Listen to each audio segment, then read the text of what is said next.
Good evening to everybody. Yeah, Could you I'm state back your in name? town. Could you state your name for the record, even though we know who you are? I'm Leka Albert, owner of St. Cloud Hotel. Thank you. Yeah, I'm back in the country to make sure that this hotel move forward and bring businesses to the town. Our original plan, nothing has been changed. We just have delayed during the COVID. 18 months, everything has been stocked. Prices of the lumber company has been 3 times up. Labor's more than 2 times up. So we have been suffering with the budget we have been spent so far. We could finish the hotel so far. So we have been spend a lot of money to create an asset for the city.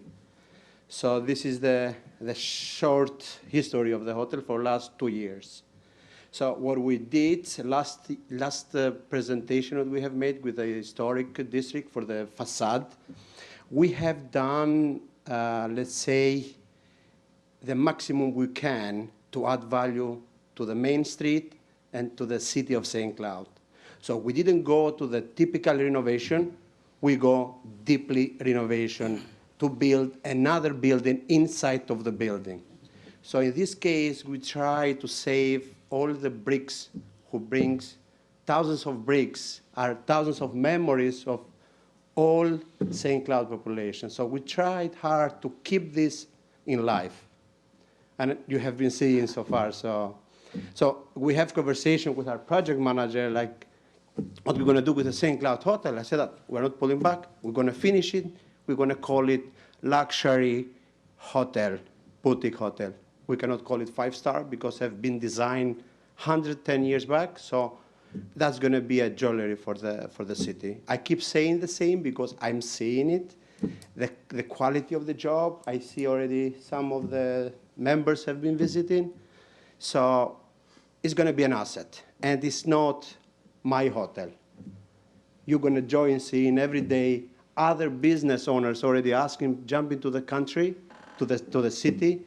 Like even today, we have Albanian investor from Orlando asking for jump into the area. So we just create values. In our pocket, we just lose. And by the way, during the COVID, we didn't terminate even one single employer. Ms. Irene and our CPA can see that we didn't terminate people. We keep them without in Hunter Arms, it was almost empty. We still keep the people, plus we hire 2 more managers. So this is all that I have to say. If you have any question, like helping me that expressing myself better. So. Tour of it today, and from the outside, you can't tell everything that's happened. You guys have done a ton of work inside. I imagine 80% of that was something you didn't anticipate doing and spending money on. But I just need to get clarity on kind of what the money is being used for. Is this a loan and it gets repaid back? Is this,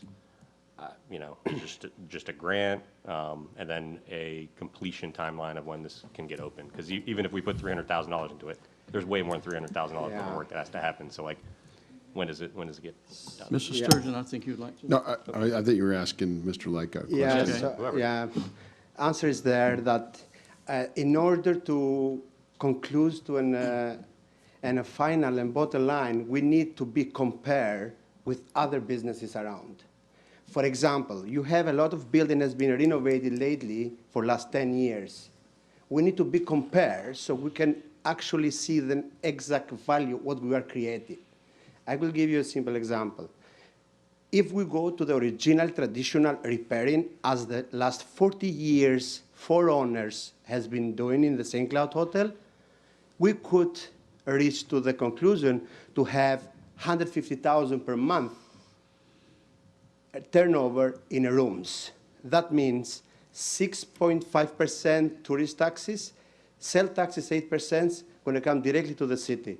So in this case, if we have 50,000 turnover per month and 150,000, we are upgrading 3 times more. And not only that, we are bringing to the St. Cloud people who can afford to pay $180 per room. So this kind of population, we need them on town.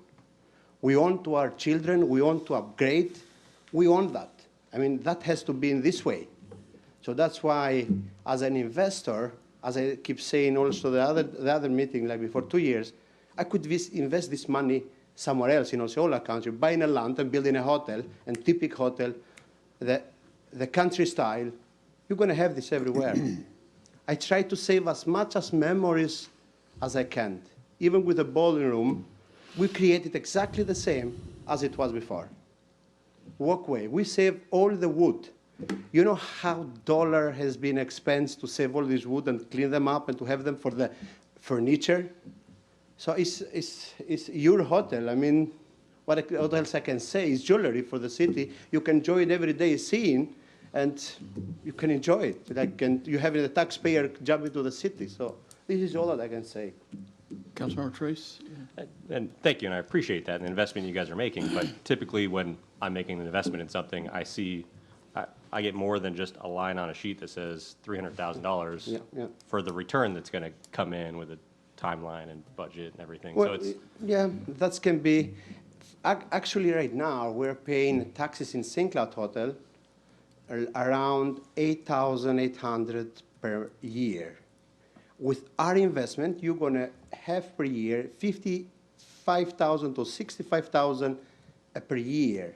So almost you are like 600% more.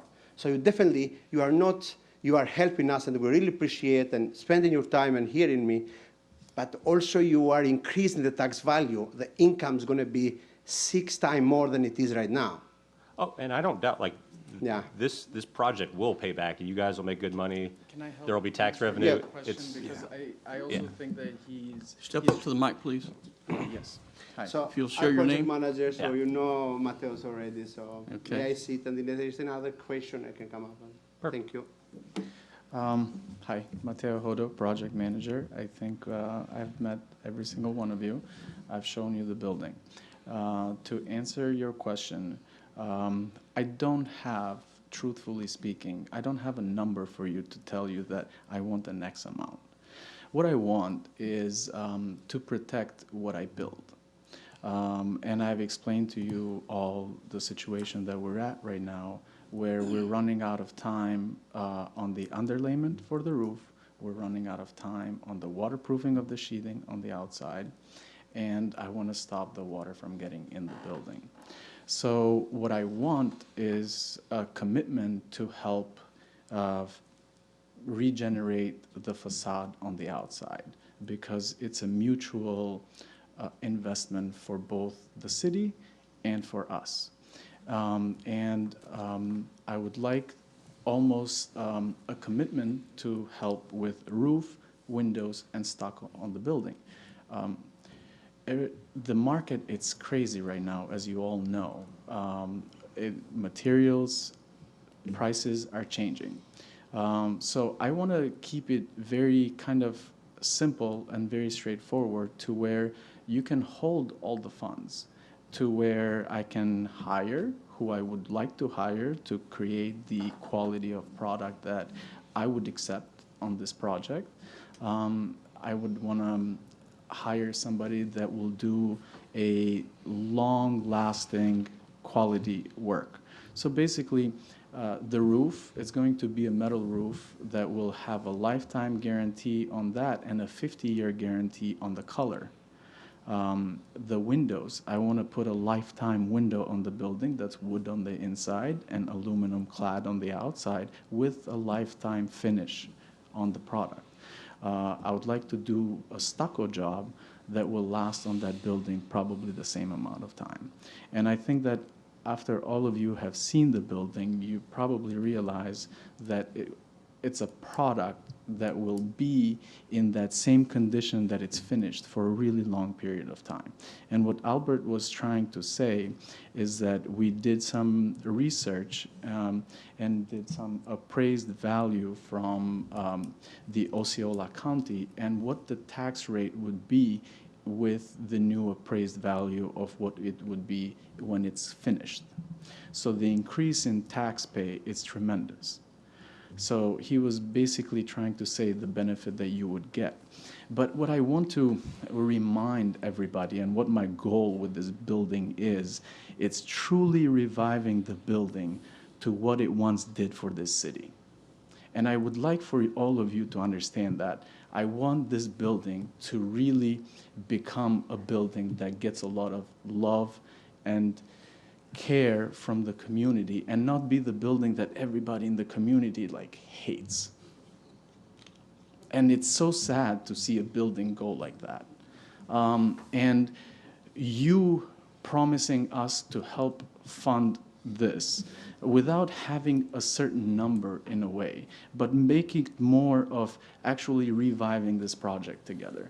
Because I have mentioned it even on the previous meetings that I've had with the city, even the very first meeting to where I was taking over the project, to where I basically mentioned, if from my perspective, the city is just as responsible as whoever has owned it over the years to actually degrade it to the point that it's at right now. And actually, from my perspective, the city is also responsible, because whatever work was being done, even during Albert's ownership, that had to be totally redone, was not right. But yet it was passed, and yet it was continuing. And I'm not saying that in order to put blame or fingers on everybody. I understand that most of that is because people just want to see it finished. But it's not a product that can get finished like that. It's not the type of building that is a new construction that you can build fast.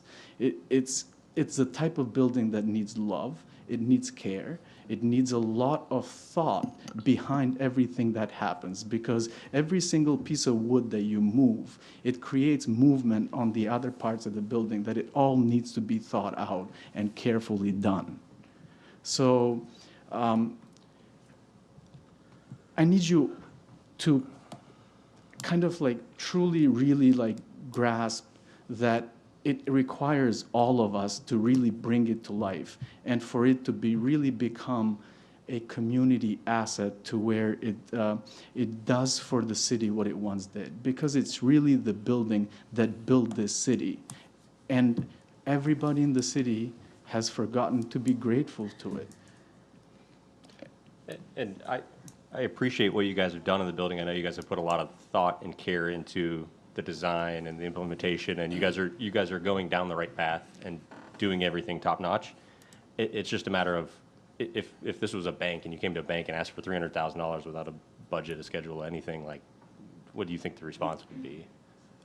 Totally. I mean, it's just, No. that's kind of where I'm coming from.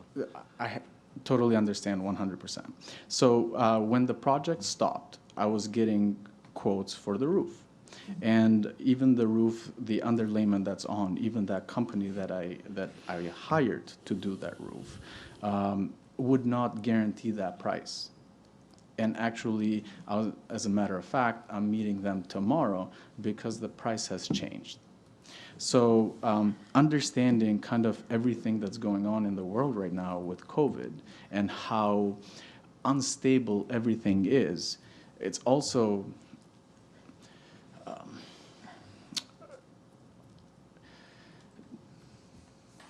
making it difficult for me to give you something concrete. I don't like to overpromise and underachieve. I like to do the other way around. And I like to keep it very clean for all of us, to where I'm not really asking you for money, a specific amount to do this, because I also don't want people or the community to think that, oh, they got $300,000, but they didn't invest or didn't do this. Like, I simply just want your help with roof, windows, stucco, and siding. And once I pick the contractors that I'm going to use, I will have the quotes. And once we go under contract, then you will know exactly what the quote is and how much time it will take per Jump in, job. Mateo and Yes. and Mayor. So this is staff's recommendation. This is an administrative hearing for the fund balance allocation for $300,000. And my proposal is that this be a grant with a clawback provision if they don't meet certain deadlines to get this done. We don't want this to drag on in perpetuity. So this is just allocating the funds. And time is of the essence because of the roof. And I learned a long time ago, the first thing you fix is always the roof, because you've done a lot of interior work that could be destroyed if we get a heavy rainstorm. So that's kind of the position that I want to recommend from staff is, you know, we need to negotiate this a little bit more. But this is an allocation, and this is a great discussion to have. And again.